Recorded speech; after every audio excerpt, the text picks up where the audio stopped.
I'm starting a community on school. That way, the bomb doesn't loom above you. Did you look at that? How crazy is that? So your guy won, or your girl lost. So what? What impact does it have really on your ability to get a grip and get a hold of your finances and really, take your finance game to the next level? It's just another excuse. It's just another distraction for why you're not at where you'd like to be. And so I would encourage you to take this time to enjoy your win or to take the L and recognize and see it for what it is. What it is just another moment for you to work on you. What it is just another moment for you to prove that control over your life and your personal finances will not be dictated or dominated by external forces. There's so much about this moment in time that really just blows my mind. I mean, you could definitely jump for joy if you have a certain perspective, and you can also bury your head in your hands and just think, oh my God, what the fuck? But you know what? Everything's cyclical. Everything ebbs and flows. Most of America deals with things in a reactionary basis. They overreact. It's like sailing when there's a hard wind, and they just tack to get where they need to be. And so that's exactly what we're doing now. And I think it's good to kind of always be reminded that your viewpoint is not the only viewpoint, and that there's alternative perspectives. That's the great thing about being in New York City, is you very quickly get your assumptions and viewpoint on life challenged. Like, oh, the way I see stuff is not the only view. The way I see stuff is not the only way to skin the cat. There's definitely more than one way to do this thing. There's definitely more than one way to view how to deal with certain issues, right? You see it all around you. Like, oh, I wouldn't do that. I don't know if I would have chose that sculpture. Doesn't matter. Someone did. You can either enjoy it or appreciate it or move on. And so that's what you should definitely do. I can tell you right now, that's what I'm doing. Regardless who's in the White House, your levers will always be the same. You could provide more value and find out what it is that you're really good at and just double, triple, quadruple down on that. And you can also make sure that you're not overspending. Make more money, provide more value, control your costs, live your life within your means. Don't overextend yourself. Don't show your ass, and stay positive. And in the spirit of staying positive, I'm starting a community on school. It's called This Way Financial. And for us, this is the way. And I want to share it with you. So for a little while, it's going to be free. I need to build up goodwill. I need to get some runs on the board. I need to provide value. And I want to build a little community. If you want to come be a founding member with me and see what it's all about, I think you're going to be very pleasantly surprised. I think you have your eyes open. I think some of you are going to open my eyes. And together, we're going to find and hone out the way. We're going to create a beautiful sculpture. Maybe it'll be a little bit of this. Maybe some more of that. Maybe it'll be more like this. Where my dogs at? Where my dogs at? By the way, global warming is working out great for New York City. I gotta tell you. I don't know if we're on our way to becoming a fiery inferno, but for now, I'll take it. That's pretty cool. Young Veezy.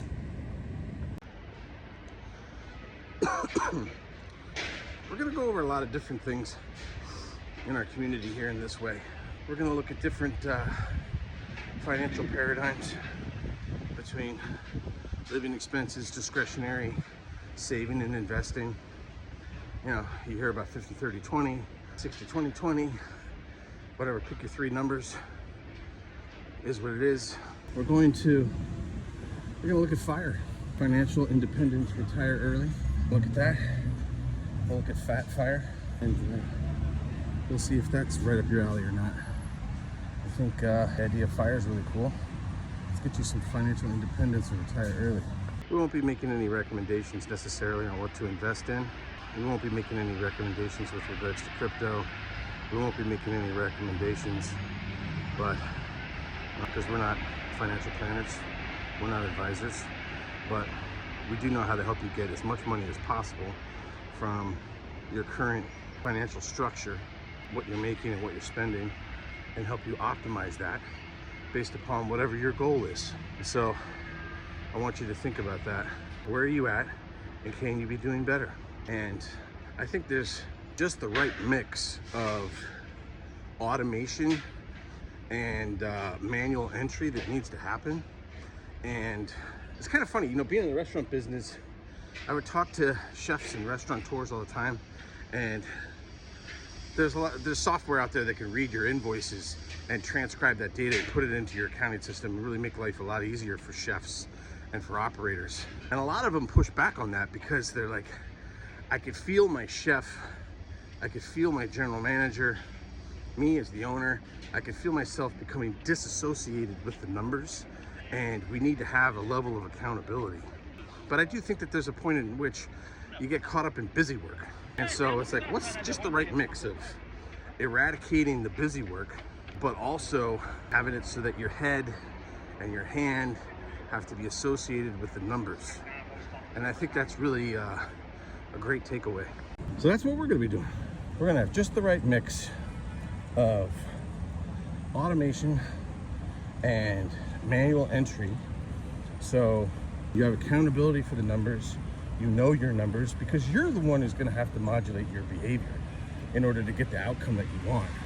And be that in terms of earning more money, or chopping your costs and keeping your spending in check and putting your money in the right place for investments, then we're gonna help you be able to do that. So we are gonna have speakers come by.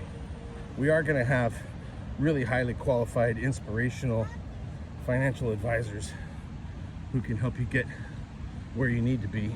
But in the beginning, you're only gonna be as good as your own level of knowledge of your own numbers and of your own financial constraints. So that way the bomb doesn't loom above you. How timely was that? That was pretty good. I like that segue. So let's do this together. So I don't have all the answers. I can tell you over this past year, I've really been working hard to crack the code for ourselves. And I feel like a lot of you are going to be in a very comparable position to me, right?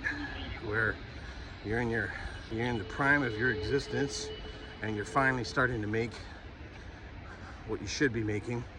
All the hard work that you've done is starting to pay off, and now you're starting to really stack some for real profound income.